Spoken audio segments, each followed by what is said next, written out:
Chapter 15. Bodhisattvas emerging from the earth.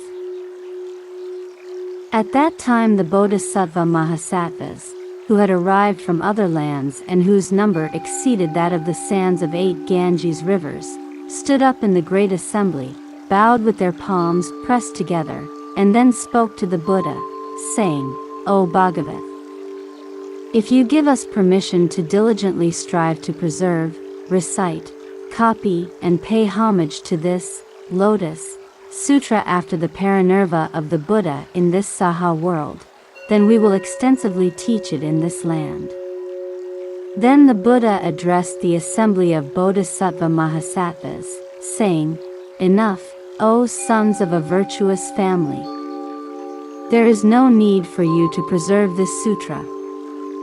Why is this? In my Saha world there are Bodhisattva Mahasattvas, equal to the sands of 60,000 Ganges rivers in number, and each of these Bodhisattvas, in turn, has a retinue equal to the sands of 60,000 Ganges rivers. After my parinirvana they can preserve, recite, and extensively teach this sutra. When the Buddha said this, all the lands of the great manifold cosmos in the Saha world quaked and the earth split. From out of this crevice there simultaneously appeared incalculable thousands of myriads of kois of Bodhisattva Mahasattvas. All of these Bodhisattvas had golden bodies endowed with the 32 marks and radiating immeasurable rays of light. They had all previously been living in the space under the earth of the Saha world. Having heard the sound of Sakyamuni's teaching, all of these Bodhisattvas emerged from below. Each of those Bodhisattvas presided over a great assembly and each led a retinue equal to the sands of 60,000 Ganges rivers in number. How much more numerous were the Bodhisattvas who emerged leading retinues equal in number to the sands of 50,000, 40,000, 30,000, 20,000, or 10,000 Ganges rivers. How much more numerous were the Bodhisattvas who emerged leading retinues even equal to the sands of 1 Ganges river, half a Ganges river, a quarter of a Ganges river, or even just 1,000th of a myriad of a koi of a nayuta of the sands of a Ganges river. How many more retinues were there numbering thousands of myriads of kois of nayutas? How many more retinues were there numbering myriads of kois? How many more were those numbering 10 million, 1 million, or even 10,000? How many more were those numbering 1,000, 100, or even 10? How much more numerous were Bodhisattvas leading disciples numbering 5, 4, 3, 2, or even 1? And how many more Bodhisattvas were there who had eagerly practiced alone and far from the worldly life? The number of such Bodhisattvas as these is incalculable and limitless, beyond all calculation and metaphor. Having emerged from the earth, each of these Bodhisattvas approached the Tathagatas Prabhudaratna and Sakyamuni, still seated in the beautiful 7-jeweled stupa in the air. Going up to them, they bowed until their foreheads touched the feet of both Bhagavats. Then, having bowed to the other Buddhas, each sitting on a lion's seat under the jeweled trees, they circumambulated them to the right 3 times, honoring them with their palms pressed together. Having praised them with various bodhisattva eulogies, they withdrew to one side and joyfully gazed at the 2 Bhagavats. All these Bodhisattva Mahasattvas, having emerged from the earth, praised the Buddhas with various bodhisattva eulogies. While they did, 50 intermediate kalpas passed. During this time the Buddha Sakyamuni sat in silence, and the fourfold assemblies were also silent while the 50 intermediate kalpas passed. Because of the Buddha's transcendent powers, the great assemblies believed that the time that had passed was only half a day. Then, Through the transcendent powers of the Buddha, the fourfold assemblies also saw the bodhisattvas filling the air throughout immeasurable hundreds of thousands of myriads of kois of lands. There were 4 leaders among those bodhisattvas gathered there. They were called Vyakritra, Anantakaritra, Visuddhakaritra, and Supradihatakaritra. These 4 bodhisattvas were the foremost leaders in the assembly. At the head of the great assembly, they each pressed their palms together, gazed at Sakyamuni Buddha, and inquired of him, saying, "O Bhagavath, are you without illness or pain? Are you at ease in practice or not? Do those who should be saved accept your teaching easily or not? Do they not make you weary, O Bhagavath?" Thereupon the 4 great bodhisattvas spoke these verses. O Bhagavath, are you at ease? Are you without illness or pain? Are you fatigued with leading and inspiring sentient beings?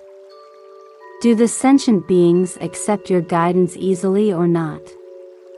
Do they not tire the Bhagavath? At that time the Bhagavath spoke to the great assembly of bodhisattvas, saying, "It is exactly like this, O sons of a virtuous family. It is exactly so. The Tathagata is at ease and without illness or pain. It is easy to save sentient beings, and I am not fatigued. Why is this? Because sentient beings have continually received my guidance throughout many lives, and they have also planted roots of good merit by revering and honoring the Buddhas of the past. When these sentient beings first saw me and heard my teaching, all, except for those who had previously practiced and studied the inferior vehicle, immediately believed and accepted it and entered the Tathagata's wisdom. Now I enable even such people as these to listen to this sutra and enter the Buddha's wisdom." Then the great bodhisattvas spoke these verses, "Splendid, splendid. O Bhagavath, great hero. All the sentient beings can easily be brought to the path. They can ask about the profound wisdom of the Buddhas. Hearing about it, they trust and accept it. We rejoice about this." At that time the Bhagavath praised the foremost of the great bodhisattvas, saying, "Splendid, splendid, O sons of virtuous family. Thoughts of joy regarding the Tathagata have awakened in you." Then Bodhisattva Maitreya and the assembly of bodhisattvas equal in number to the sands of 8,000 Ganges rivers thought this, looking far into the past, "We have never seen or heard of such an assembly of great bodhisattva mahasattvas, who have now emerged from the earth and are standing before the Bhagavath with their palms pressed together in reverence, asking the Tathagata questions." Then Bodhisattva Mahasattva Maitreya, knowing the minds of the bodhisattvas whose number was equal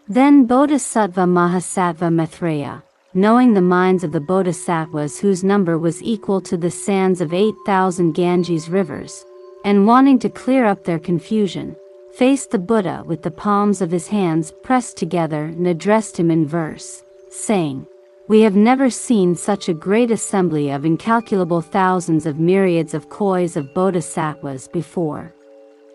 We entreat you, O best of humans, to explain it to us. Where have they come from? For what reason have they gathered here? They look magnificent and have great transcendent powers. Their wisdom is beyond our comprehension. They are firm in their resolve, have the power of great perseverance, and an appearance that sentient beings desire to see. Where have they come from?" Each of these bodhisattvas is leading a retinue whose number is incalculable, like the sands of the Ganges River. Some great bodhisattvas are leading retinues equal in number to the sands of 60,000 Ganges rivers. Great are the assemblies, single-mindedly seeking the Buddha path. These great leaders, equal in number to the sands of 60,000 Ganges rivers, have come all together to pay homage to the Buddha and preserve this sutra. The number of bodhisattvas leading retinues equal in number to the sands of 50,000 Ganges rivers is even greater, and the number of bodhisattvas who lead retinues equal in number to the sands of 40,000, 30,000, 20,000, 10,000, 1,000, 100, even one half, equal in number to the sands of 40,000, 30,000, 20,000, 10,000, 1,000, 100, even one half, 1/3, 1/4, 1/myriadth of a koi of the sands of a Ganges river exceeds even these. There are disciples who number thousands of myriads of nayutas, myriads of kois, or even half a koi. Their numbers also exceed that mentioned above. There are also disciples in retinues of 1,000,000, 10,000, 1,000, 100, 50, 10, even 3, 2, or 1 in number. There are also great bodhisattvas who have come without retinues, desiring to be in solitude. The number of those who have come before the Buddha is far beyond any calculation. If anyone counted the number of such a great assembly with bamboo counting sticks, he would not finish even after exhausting kalpas greater in number than the sands of the Ganges river. Who has taught the Dharma to this assembly of bodhisattvas, endowed with great dignity and perseverance? Who has inspired and perfected them? Under whom did the thought of enlightenment first awaken in them? Which Buddha Dharma do they praise? Whose sutra have they preserved and practiced? And which Buddha path have they followed? Such bodhisattvas as these, endowed with transcendent powers and the power of great wisdom, have all emerged out of the earth, which quaked in the 4 directions and split asunder. O Bhagavath! We have never seen such a thing before. We entreat you to tell us the name of the land from where they have come. We have been constantly traveling in various regions, nevertheless we have never seen such a thing before. We do not know even a single person in this assembly. All of a sudden they have emerged from the earth. We entreat you to explain the reason why. All of the immeasurable hundreds of thousands of kois of bodhisattvas in this great assembly now wish to know about this matter. There must be underlying causes for this, to explain all of these bodhisattvas. O Bhagavath, he of immeasurable qualities, we entreat you to clear up the confusion of the assembly. Thereupon the Buddhas who were the magically created forms of Sakyamuni Buddha arrived from other incalculable thousands of myriads of kois of lands and sat cross-legged on lion seats under the jeweled trees in the 8 directions. Each attendant of these Buddhas had seen the great assembly of bodhisattvas as they emerged from out of the earth and floated in midair in the 4 directions of the great manifold cosmos. Each of them addressed his Buddha, saying, O Bhagavath! Where has this great assembly of immeasurable, limitless, incalculable bodhisattvas come from? Then the Buddhas answered their attendants, saying, O sons of a virtuous family! Wait a moment. There is a bodhisattva mahasattva called Maitreya, who has received a prediction from the Buddha Sakyamuni that he will become a Buddha after Sakyamuni in the future. Since he has already asked about this, the Buddha will now answer him. You shall be able to hear the reason yourselves. Then the Buddha Sakyamuni addressed Bodhisattva Maitreya, saying, Splendid, splendid, O Ajita! You have asked the Buddha an important question. You should all single-mindedly don the armor of perseverance and be of firm will. The Tathagata now wants to reveal the wisdom of the Buddhas, the inherent transcendent powers of the Buddhas. The lion-like dignified power of the Buddhas, the majestic and mighty power of the Buddhas. Thereupon the Bhagavat, wanting to elaborate on the meaning of this further, spoke these verses. You should be persistent and wholeheartedly attentive, for I want to explain it to you. Do not have any doubts, for the wisdom of the Buddha is difficult to comprehend. You should now awaken the power of faith, and with perseverance abide in the good. Now you will all be able to hear what you have never heard before. I will now put you at ease. Have no doubts or fear. The Buddha never speaks false words. His wisdom is immeasurable. The foremost Dharma that he has attained is profound and difficult to explain. I will now expound this difficult teaching, so you should listen wholeheartedly. Then the Bhagavat, after speaking these verses, addressed Bodhisattva Maitreya, saying, I will now proclaim it to all of you in this assembly. O Ajita! All of you have never seen these immeasurable, innumerable, incalculable great Bodhisattva Mahasattvas who have emerged from out of the earth. Having attained highest, complete enlightenment in this Saha world, I led, inspired, and instructed these Bodhisattvas, restrained their thoughts, and caused the thought of the path to awaken in them. When these Bodhisattvas lived in the space under the earth of this Saha world, they recited various sutras, became well versed in them, and contemplated, analyzed, and correctly remembered them. O Ajita! All these sons of a virtuous family did not wish to be among the multitude where there is always much discussion. They always wanted to be in quiet places.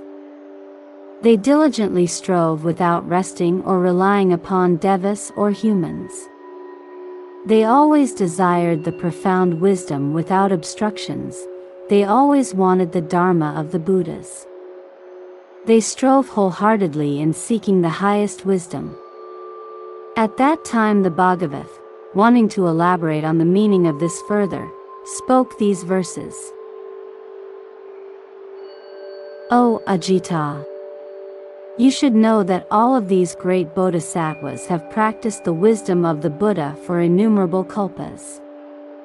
They have all been inspired by me, and the thought of the great path has awakened in them. They are my heirs. Abiding in this world, they always cultivated ascetic practices, wishing to be in quiet places. Rejecting the clamor of the multitude, they did not want to have much discussion. All my heirs such as these constantly practiced my teaching with vigor, day and night. In order to seek the Buddha path they lived in the space under the earth of this Saha world. They were firm in recollection, and they always diligently sought wisdom. Explaining various subtle teachings their minds were free from fear. Sitting under the Bodhi tree in the city of Gaya, I attained highest, complete enlightenment, and turned the wheel of the highest Dharma. I then led and inspired them so that the thought of the path awakened in them for the first time. All of them are now at the stage of non-retrogression, and will certainly become Buddhas with no residue. I now teach the truth. You should wholeheartedly believe that. From long, long ago I have been leading and inspiring all these bodhisattvas. Then Bodhisattva Mahasattva Maitreya and the innumerable other bodhisattvas became doubtful and confused concerning this unprecedented experience. They thought this: how is it possible in such a short time for the Bhagavat to have inspired such an immeasurable, limitless, incalculable number of great bodhisattvas, enabling them to abide in highest, complete enlightenment. Immediately they addressed the Buddha, saying, "O Bhagavath." When the Tathagata was a prince, he left the palace of the Sakyas, sat on the terrace of enlightenment, which is not far from the city of Gaya, and attained highest, complete enlightenment. Since then more than 40 years have passed. How is it possible, O Bhagavath, for you to have done such great Buddha acts in such a short period of time? Is it through the might of the Buddha and through the Buddha's qualities that you have inspired such an assembly of incalculable great bodhisattvas to achieve highest, complete enlightenment? O Bhagavath, even if someone counted the number of the great bodhisattvas for thousands of myriads of kois of kalpas, they would not be able to finish. There would be no end. From long ago these bodhisattvas have been planting roots of good merit in the presence of immeasurable, limitless Buddhas. They have perfected the bodhisattva path and have always practiced the pure path of discipline and integrity. It is, O Bhagavath, difficult to believe such things in this world. Suppose a handsome man with dark hair, 25 years of age, were to point to a 100-year-old man and say, "He is my son." And the 100-year-old man points to the young fellow and says, "He is my father and he raised me."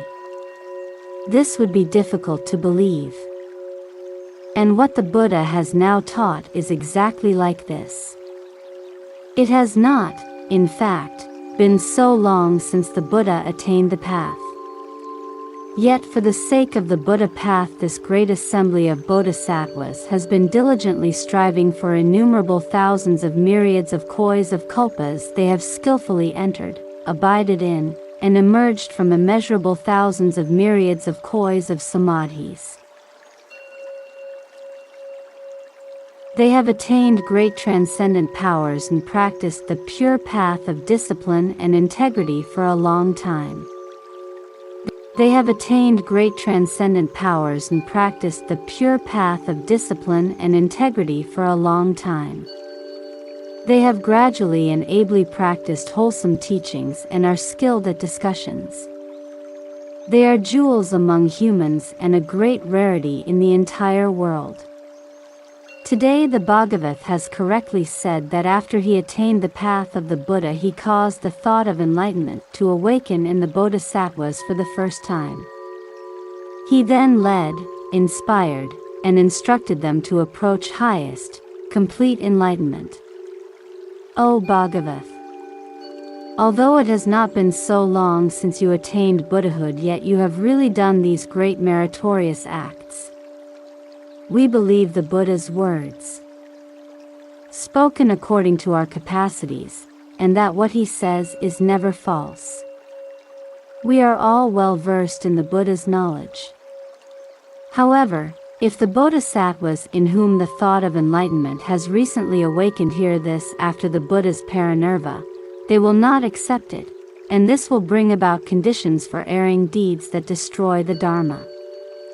That is why, O Bhagavath, we entreat you to explain it to us and remove our doubts. Moreover, in the future, when the sons of a virtuous family hear this, they will also be free from doubt. Thereupon Bodhisattva Maitreya, wanting to elaborate upon the meaning of this further, spoke these verses. Long ago the Buddha left the household of the Sakya clan, and approached Gaya where he sat under the Bodhi tree. It has not been so long since that time. The number of the Buddha's heirs is incalculable. From long ago they have practiced the Buddha path and attained transcendent powers and the power of wisdom. They have thoroughly studied the Bodhisattva path, and are as undefiled by worldly affairs, as the lotus blossom in the water.